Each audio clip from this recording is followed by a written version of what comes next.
You're listening to Reach, Teach, Talk with Nat Dane.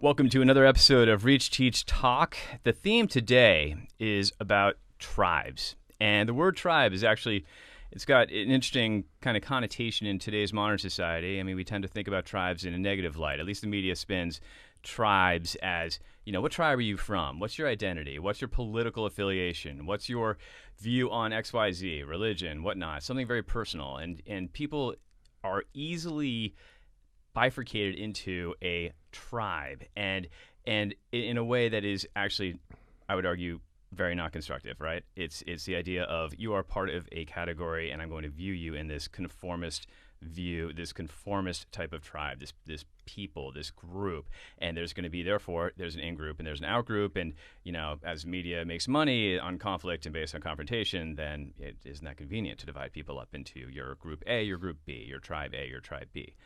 However, we're going to flip that on its head because I have an amazing guest today, Dr. Louis Cozolino, who is here from Pepperdine. He's a professor of psychology, and he works at the university level, and he works with teachers, and he works with others. He's also a therapist himself, and he wrote a book. Okay, so I'm just going to tell a little story here. I was flying back from London to Boston, where I grew up, and I was on the plane, and I grabbed this book, and I started reading it. And with education books or with psychology books or even self-help books, it's rare that I would not put a book down. And during the whole 6 hours of this flight, I read this entire book cover to cover. And I would recommend this book to any teacher, to anybody who's, even any parent, anybody who's interested in learning about how the brain and the emotions connect. But more than that, not just, you know, you've heard me talk in previous episodes that learning is cognitive and emotional, but it's also social. And what Dr. Cozolino has been able to impart in his book as his main tenet is the social interaction of human beings, and in his case, in this book, in the classroom, but also in life, is absolutely connects to the way we open our hearts, open our emotions, and open our minds to learning.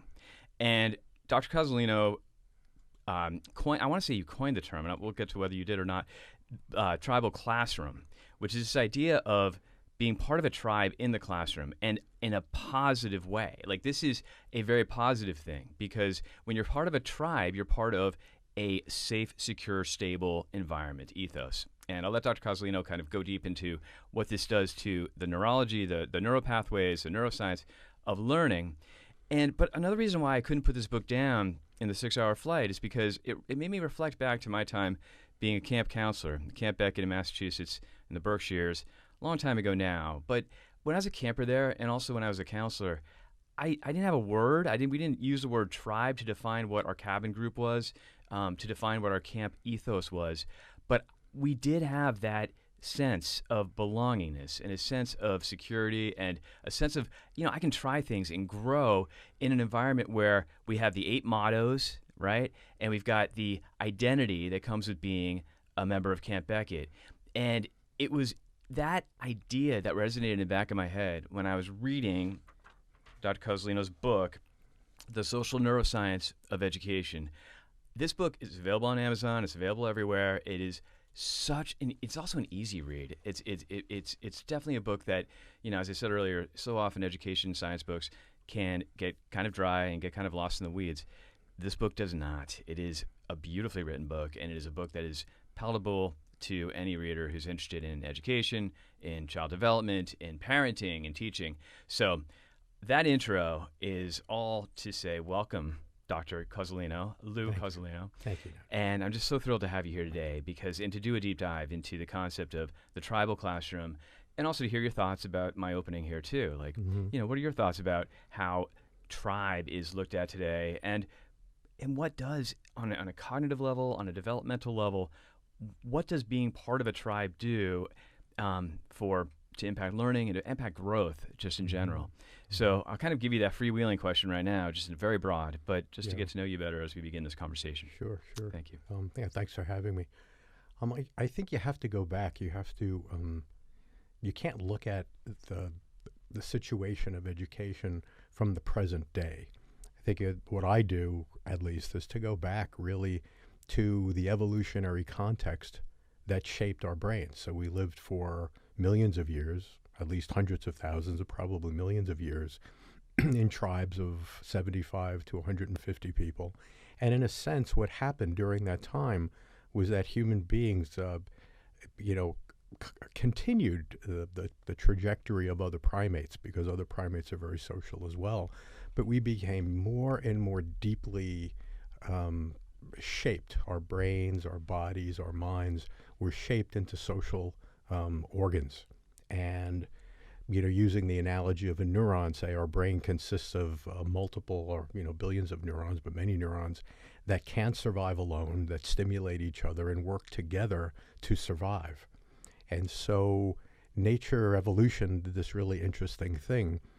Took animals, individual organisms, and wove them into larger superorganisms, which are, you see this in beehives and termite mounds and elephant troops and a million different examples, but wove our minds to not only enhance our own survival, but simultaneously enhance the survival of the group. So humans are of two minds, right? We're of the mind, and this is sort of Freud's basic insight. We've got the id, and we've got the superego. So inside of us, we have our own needs, and then we have the internalized needs of other people. And that's how we evolved biologically and that's what laws and morals and ethics are about. It's about navigating those two poles of our existence. And so when you think about how we learned and who we learned from for hundreds of thousands of years at least, we learned from people who were related to, who loved us, who we loved, and whose survival we depended on, and the teacher's survival depended on the student, because the student would grow and the teachers would grow old, and it would be the students that would have to take care of them. So it was this ongoing sort of flow of energy and information and life, biological life force. So when I think about education now, I think about, when you sort of have institutional education, which is kind of, from my perspective, a sort of oxymoron, because we didn't really evolve to learn in institutions, right? Institutions are based more on Henry Ford's model of mass production. So they assume, similar raw materials, similar output. You can none of those things work when it comes to people, right? You can try to make it work, but as you see, it works less and less depending on the resources and the security and the well-being of the students in the system, right? And so, yes, the system works well for privileged people. Sometimes, not all the time, right? Still, it only works for, a certain percentage of people. But the educational system works less and less for people who have less of a vested interest in the rewards of the culture and have less access to them and have less resources at home, right? So yeah. I'm getting the sense here that what you're leading to is a definition of tribe as not necessarily being this conformist. Like, when I started talking about this, I was thinking about conformity and thinking about kind of that and identity, similarities. But what you just said, it's a shared sense of reward, a shared, almost like goal-oriented mindset, shared goal. Is that? Well, the foundation of it has been survival, right? And so that really is what's driving it. I think people. If you look at tribes for recorded history, how long it's like back to the Sumerians, maybe 6,000 BC. What we see is that our history is just a series of tribal warfare. It's tribal wars, the genocides, and it's still going on. So we're still in the middle of that level of evolution. So the tribe is really a level of organization of biological survival, right? Or biological complexity, maybe is a better way to put it. And so that's how I look at it. I'm not looking at, you're in a different tribe than I am. You and I, like, say we work together, we're starting a company, we could create a tribal mentality, which is what I'm talking about. It's leveraging the biochemistry of plasticity and learning and well-being, and inserting those principles into any group. And It could be, and it also think about animals and humans and dogs. They develop a synergy. They can form tribes together. So it isn't necessarily it's a principle. It's kind of like thinking of an alpha, the alpha male or the alpha female, whatever it is. In our culture, we think about that as the gorilla, in the room, or someone who beats everyone up. But an alpha is an organizing principle of a group, right? Yes, and let's talk about who organizes these groups. Who's the leader of a tribe? What defines a tribal leader? Mm-hmm. Well, it's different. If it depends on where you are in history. Like if you're looking at tribes over the last few thousand years, at least in human tribes, what you have is sort of the biggest, baddest, meanest, most dishonest male, usually, right? Hence, we don't have to look far to find it these days, right? But I think that if you go back into subsistence cultures and agricultural cultures, where survival wasn't based so much, maybe there weren't any natural enemies in the environment. They were a much more collaborative. Actually, the principles of when you read feminist philosophy and feminist leadership principles, it's more of a flat structure where people are. Everyone is valuable because people aren't disposable. You don't have a huge workforce to choose from. You have everyone around you who you're related to, and you got to find something for everyone to do. So their strengths are amplified, their weaknesses are worked around. So there's workaround is a big part of this, and you create an environment where everyone feels invested, like they're benefiting from it, and a respected member of the tribe. Yes. So an ideal tribal group would have, you need a tribal leader, you need a leader, but it's otherwise non-hierarchical. And those who assume the leadership roles are not lauding their power. It's not about power. It's about bringing out, in a sense, I'm sensing a lot of positivity in what you're saying here, Lou, because it's focused on the positive. We coming together, we can utilize our strongest assets as individuals toward the collective with a shared goal. Is that right? Right. I mean, the leader in, Jared Diamond's, if he's a professor at UCLA, he won the Pulitzer for Guns, Germs, and Steel, but he wrote a wonderful book called The World Until Yesterday, which really describes his experience with the tribes in Papua New Guinea. And, he just talked about how, the gaining authority and gaining power over what you have to offer. It's kind of, maybe it goes back to Greek philosophy, maybe like Plato, this notion of the servant leader, that sort of thing, and it's existed at different stages of culture. But, in a subsistence tribe, you can't tolerate, there isn't a lot of extra to tolerate someone who is flamboyant and megalomaniacal or all of that stuff. Someone just takes care of them because they know it's damaging to the tribe. So leadership is an organizing principle, and it organizes based on the resources and, the needs of the community. Wow. I mean, we're living in a time where we are witnessing the opposite of what you're talking about, of what you're describing here, authoritarian leadership, power, top-down power, whether in a private sector or political, obviously in global politics. Yeah. And what you're talking about is so hope-filled in a sense, too. We can survive together without that oppression, without that. And it's also eliminating fear, right? In any sort of society that's based on authoritarian rule, fear is the guiding principle, wouldn't you say? It's a mechanism of control. Yeah. Which doesn't exist in an optimal tribal community. No, the tribal community, it's based on, expectations, responsibility, and fulfilling your agreements, because everyone depends on you to do what it is you're supposed to do. You can't hide at any kind of corporation where you can steal billions of dollars and then declare bankruptcy. Right. There are no shields between you and accountability. Right. And that's when think about someone like a heroic teacher from my perspective, like Jaime Escalante, who taught in Los Angeles years ago. And he made everyone aware that everyone was counting on them to be part of the group, and if they didn't show up, he went to their house, he found them and brought them in. And so there's this sense of there's a lot of responsibility, but there's also a lot of, there's responsibility, accountability, but also commitment by the group to you. And I think that's really what most people what I see suffer from now. Most people just feel alone in the world.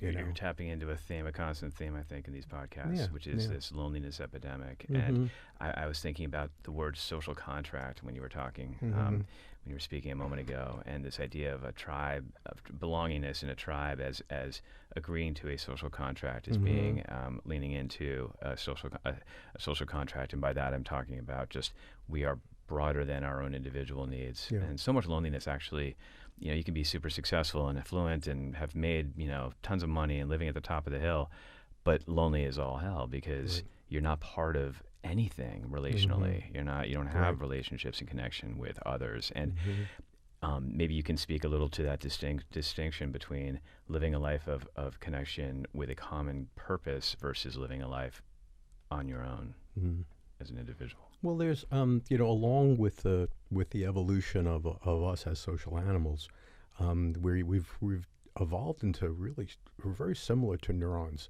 in the sense that if neurons aren't stimulated, they die, right? They can't live alone. There's no such thing as an individual neuron in nature, and I think that we've evolved to be sustained and thrive by being energized by other people and being connected and all of that. And of course, it's there's a huge variability.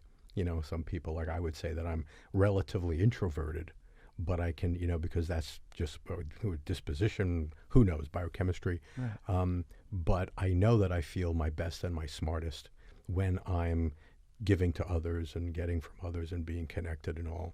And I remember, the sort of one of the foundational stories from this book in my mind was I realized when I was in my 40s or 50s that when I was in school, I only learned from the teachers that I loved and who I felt cared for me. And the rest of the time I was checked out, from stress and other things that were going on in my life. But love turned my brain on.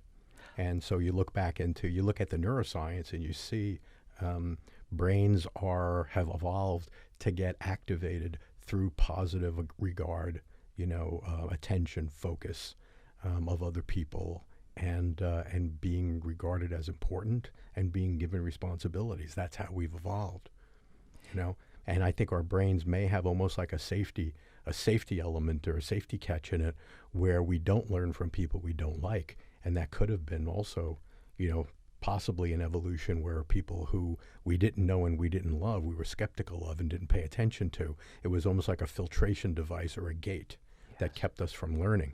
Yes. So you take a traumatized minority inner city child who has to fight to get back and forth to school. How open do you think that gate is when he's sitting across from a teacher representing a system that has basically neglected him and his family and his people? Yes. So again, I don't want to be, wave too big a flag, but you just look at it, it's like what we see makes sense, and you can't throw money at these problems. You can't give iPods to everybody, or they have them anymore? iPads, I meant. Anything with an I in front of it. You can't just spread thousands of them and drop them from helicopters. Human problems need human solutions. Absolutely. And that's what and I think the internet is doing so much to separate us from one another and isolate people and isolate especially kids.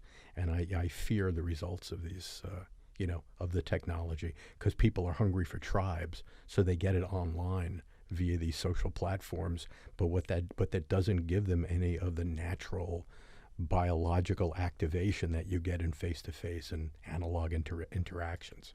In the brain studies that show that, right? I mean, that show that the two of us talking in a shared space is different than the two of us, even if we had a Skype interview, screen to screen, right?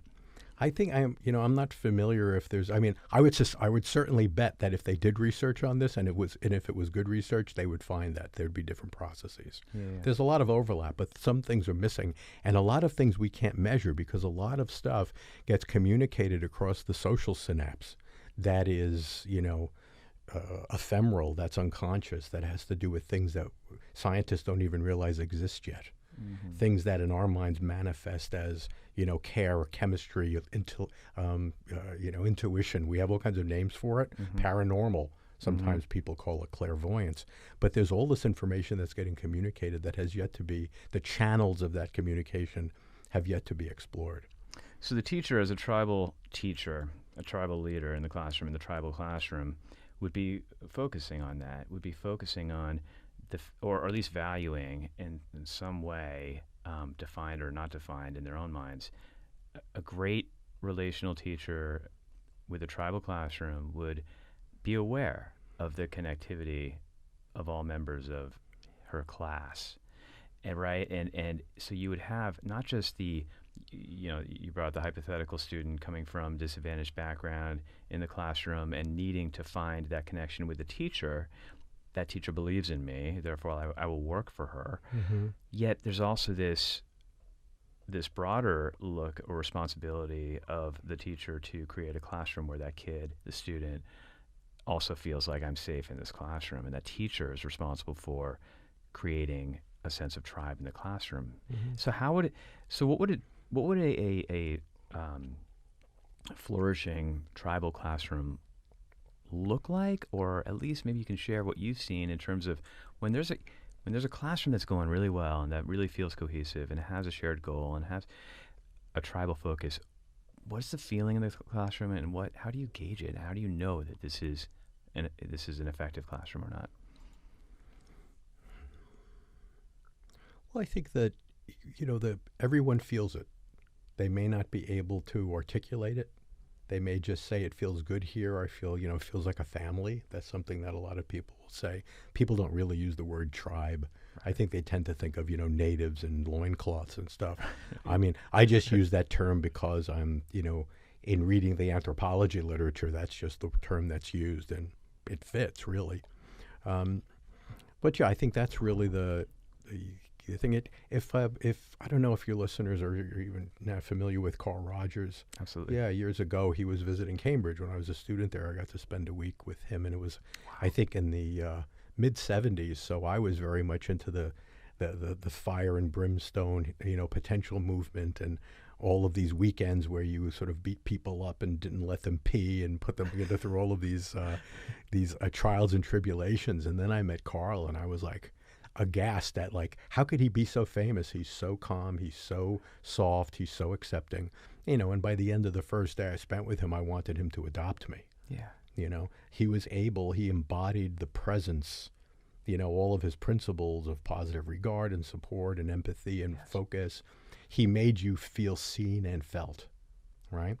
And so I think that it's that basic principle that he stumbled onto. I never heard him talk about neuroscience, and I don't think the data really existed back then.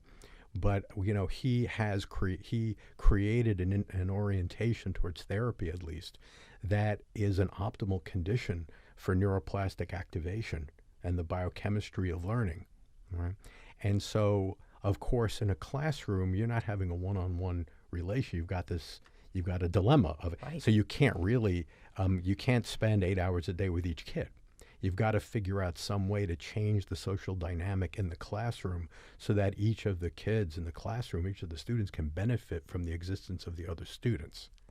And so the way teachers, but you asked me like 5 or 6 questions in one paragraph, so I'm trying to get them in my head. Break it down. Take your time. So I was thinking, like, what would be on a teacher's mind? Because of course the pressures are get through the content.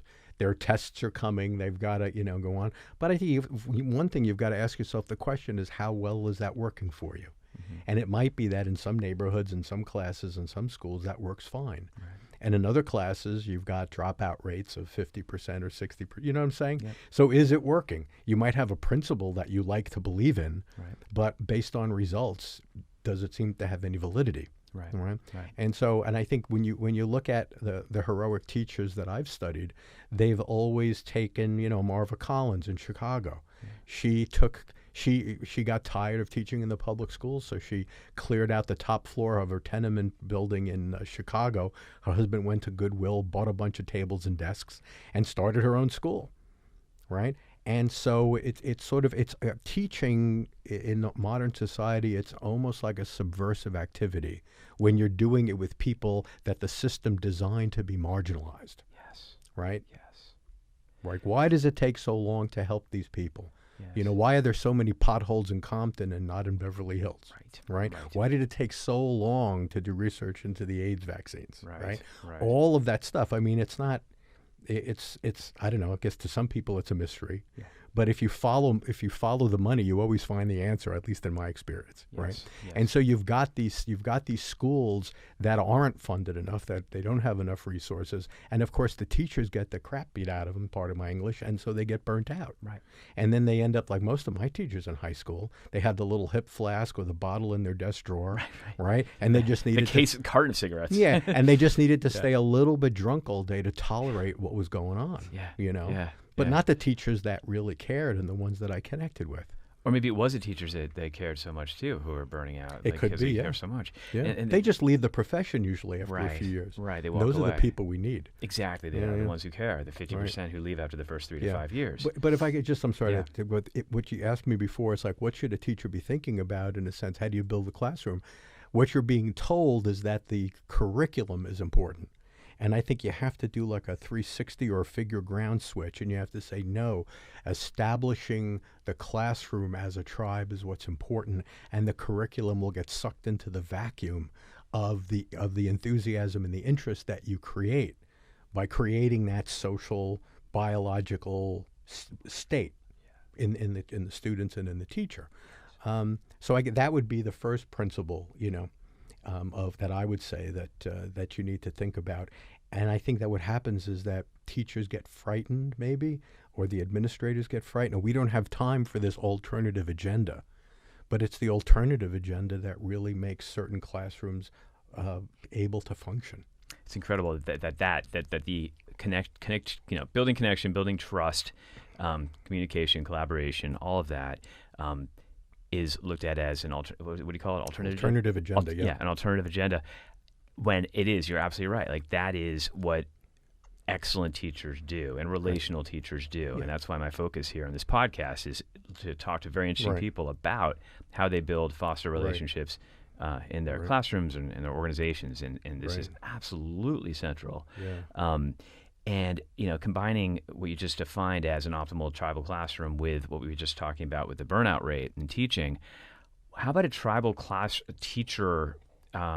Teachers need to belong to a tribe as well, and you definitely talk about this in your book. Mm-hmm. If you could talk about that a little bit too, because I think that there are quite a few listeners to this podcast who are teachers and who are, especially if they're listening to this podcast between January and March, really questioning, do I want to continue with this? I am feeling a sense of burnout and fatigue. But is it burnout, like career burnout, or is it just it's winter and it's cold and it's dark? So, I don't want to get in the car and another cup of coffee.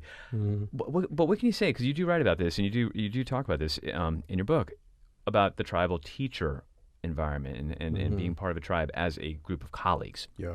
And how important that is. Well, it's interesting because a student of mine named Megan Marcus, who helped me work on this book, started a company called Fuel Ed, and her organization is dedicated to giving teachers what they need, and then helping teachers have ways to connect with each other and support them, kind of to as a way to work against burnout, and in a sense treating the teachers the way these principles in this book would say they should treat their students, because it's hard to ask someone to do something that no one's doing for them.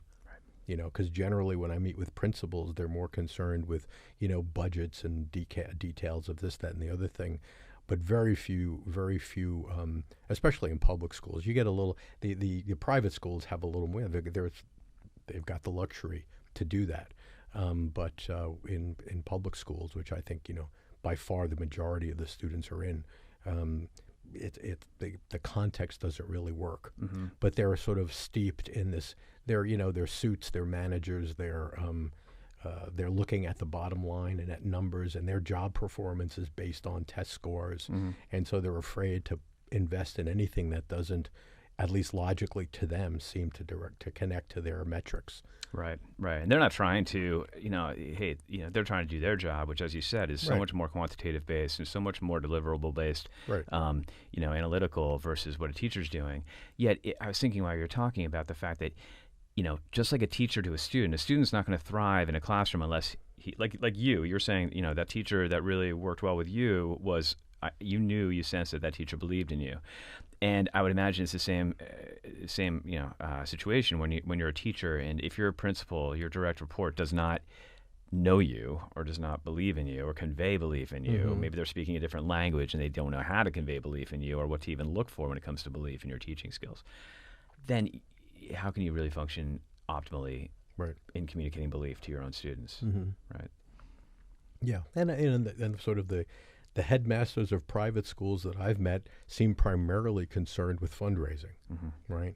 And the principals in public schools that I've met seem primarily, they've got bosses they're trying to please. Exactly. And so the teachers are kind of left, they're stuck in a sense between what administration expects from them and what the students really need from them. Right. And so they're in a real dilemma. So I think a lot of the burnout, I don't think it's getting up in the morning and working. I think it has to do with the demands, the level of demand and the level of unfulfilled need that they face every day. Yes. At work. Yeah, and you mentioned the word time as well, and just this feeling of there's not enough time to be able, from the administrator's point of view, to be able to really connect and get to know my teachers and their teaching style, and to be able to, really honor what they do. And also the same thing with teachers feeling, my gosh, I've got all these different responsibilities, plus I've got to plan and execute my classes and give feedback and work with the kids. Yeah. And so it is that feeling all the time in schools. And another word you brought up, though, is love. And I'd love for you to speak to that word as it pertains to teaching in the tribal classroom, if you can. Well, I think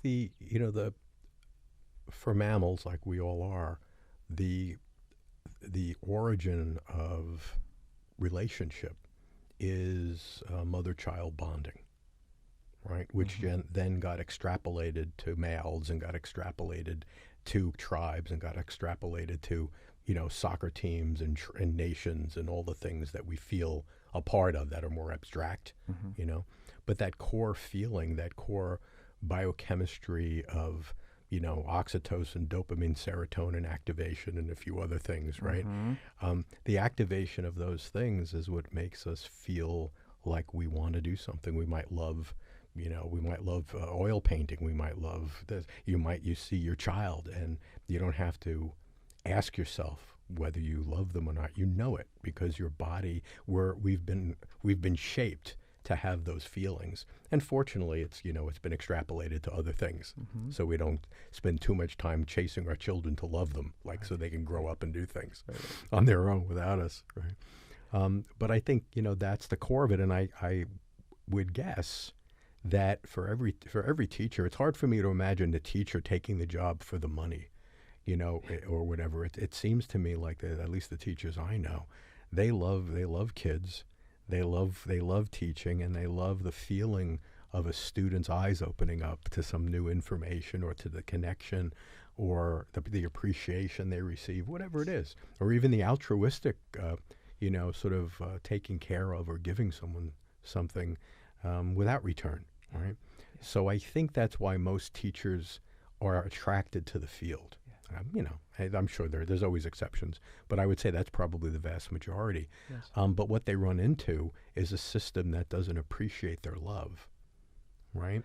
And I think that, so the system, the industrial system, treats them like they're a replaceable part on an assembly line. Getting back to your Ford analogy from the beginning. Yeah. I mean, you can put, like now, it's almost like it's like it used to be, we can just, if you don't show up, we just get somebody else. Now it's if you don't show up, we just show them a video or put a robot in front of the class. Right. So feeling disposable and expendable, I think, is part of it. Your love not being appreciated is part of it. Well, that's right? Which is a very primal feeling. It's like the parents. Not a love toward a parent being rejected. Yeah. Right. Yeah. And I think it's interesting. I think a lot of, when I think back to the teachers that I connected with, a lot of them were, they were all characters. None of them were sort of like the party line teachers, right? I had one of my teachers in high school who was my algebra teacher. He was just, he's just this little guy who smoked cigars constantly. He drove a Cadillac. He had a Cadillac, and he had the trunk of the Cadillac was full of nylons, and he would sell them in the parking lot of the temple down the street, right, to make some extra money, right? What? And he was just like I don't know if you know the term garmento, but there were these guys in Manhattan when I was a kid, and they always carried around giant scissors that you'd use to cut the fat, and if you mess with them, they'd come after you with these scissors. So they were just sort of, it was sort of like just a real interesting character. But he was the gruffest person, and I just loved him, and he loved me. And it was like, whenever I knew whenever I saw his eyes would light up. Yes. Right? Because I knew how much he loved math. And I didn't particularly love math before, but he loved it so much, I said, maybe there's something here. Yeah. And I worked my ass off, and I remember I got a perfect score on the New York State test or Regents exam for this stuff. And I saw him in the lobby, and he looked at me, and he put his arms out, Never forget that. Yes. And so things like that, and there were other teachers as well, but things like that. And I think they're usually teachers that know that the system, there's just, like, all of the system is BS. I'm here because I want to connect with you or you, who's ever's available to learn, and I'm going to give you everything I got. And that's a subversion of it. You mentioned teaching being a subversive vocation for those who do it right, right? Yeah. Because it is. It's like, because the system as structured is not orientated toward, that kind of connection and the opening of the heart in order to connect. And certainly it's not predicated on love in the definitions that you share about what a teacher's love really is. And I had I had a sixth grade teacher, Mr. Bradley, who was just majorly into history, and he was amazing as a history teacher, but he was also a very gruff. He also coached me in hockey and ice hockey, and he would throw erasers. Right? Yeah. They'd hit you and explode, right? Yeah, totally. And usually I'd be spacing out, and he'd hit me with an eraser. Like, what? But he got away with that, right? Yeah. Because I knew that he honored me. His first report card comment to me, I remember this so well, Lou. It was a horrible report card. It was a CCC, B+, B+. And I don't know what the subjects were, but it was CCC. You were a hockey player. You're not supposed to be smart. Right. And you got so many shots to the head. That's where the concussions come in. We did wear helmets, you're right, but we didn't wear masks, right? This is back in the early 80s. No masks. But CCC, B+, B+, and his one comment was one sentence: "Don't rest on your laurels, Nat." And 11-year-old me, it was like, what is a laurel? Of course I looked it up when I got home. I didn't even ask my dad. Laurel and Hardy. That's right. Yeah, I was thinking it was like Laurel and Hardy, exactly. But that kind of, but he threw erasers. He took my shoe off and rolled down the window in the middle of a snowstorm and tossed it out. Because I didn't wear it on my foot, and he said, "Go get it." But it wasn't. You hear stories like that today in passing, and of course people are like, "Oh my God, it's abusive." Yeah, you get your attorneys, and he's fired, and all of that stuff. But think about how uncles and fathers and people you were related to treat you. Right. That's how they treat you. Yeah. That's how they treat you. Right. Yeah. So I don't know. It is. I mean, I do know. And based on this conversation, you're helping crystallize so much of what these subversive teachers in their tribal classrooms do in order to add to a flourishing learning environment. So you can have a kid coming from any type of background, right? Stable, unstable, whatnot, and enter the classroom. And if that child has a feeling of, I'm comfortable, I think you used the word comfort earlier, then that teacher's job is actually more than half Absolutely. Done. Because then you don't have to talk them into doing all the things they need to do. Then they do it because you've already created the sort of the social and biological context that makes them want to work. Yes. Right? And work for themselves, right? Yeah. But also, if truly following the definition of a tribal classroom, it's working for the in a sense, working hard so that you're pulling your weight. Yeah. Right? And it's not just to impress the tribal leader. It's in a really healthy classroom. I'm thinking about with older kids, middle school or high school. It doesn't have to be stated. Like my work effort is helping others in the classroom. It just is, and you sense it. It's a sense, and that's why it can't be analyzed. I don't think a tribal classroom can be analyzed through quantitative metrics, really. No, I think it's something you have to measure by. I think the biggest measure of it is the differential or the delta between what you expect of people and what they end up coming through with, or compare them to how they perform in other classes. Yes. Right? because I think that's where you see success, where students are deemed unteachable in one section, in one situation, one discipline, right? And then what's the truth? And that was something that when I was growing up, I saw that in some classes I was just terrible, and the teachers would berate me. And so in those classes, I'd say, "Gee, I'm not that bright, really not that smart a person." Right. And then other classes where I do well, and the teacher, "You're brilliant, you're really." So then, who am I? Right. And it breaks down that question of sort of a monolithic self. Like, I've got to make a decision about who I am. Yes. No, I'm a lot of things, and I'm a social being and a contextual being. Yes. So depending on who I'm with and where I am, I feel different and I act different. Yes, right. We're all chameleons that way. I mean, and that's a survival instinct. Yeah. Right. Well, but it's also the fact that we're so much more. We have individual identities. Probably also because of tribal evolution. In other words, we each had to have one name and a responsibility and commitments, and people had to hold us accountable for the tribe to survive. Right. But the truth is, like, if you ever travel to some foreign place and you're in an unknown land, you discover all kinds of things about yourself that because you're not being held in context, right? You're making me think of the yes, when you're being viewed by people who've never known you before this moment that they interacted with you, and you're by being a foreigner in a place, it makes you more raw, and it makes me think about just the handoff meetings that schools would have, like year to year, right? Most schools, the teachers who are receiving the files or the reports of the students from the teachers who taught them the year before, right? So it's this, that it gets in discussions about the halo effect and about just what preconceived notions. Like, if you're a sibling, if you had an older sibling and the same teacher teaches you, and they're like, "Oh, you must be just like Jimmy, your older brother or something," and you're not. You're an individual. Yeah. So you're just getting me to think also about just the importance of allowing for that growth, but also, I think also just the importance of looking at schools as it's not just in the classroom that a student's identity is shifted or reinforced or the opposite. It's all parts of the school day. It's there's many different adult eyes watching students, and anyway, how that reflects on how a student feels about himself or herself is important to consider too. Yeah, I think it's all important, and that's the thing. Probably the big one take home would be, the alternative agenda is not an alternative, right? This developing relationships and building the tribe is not something that.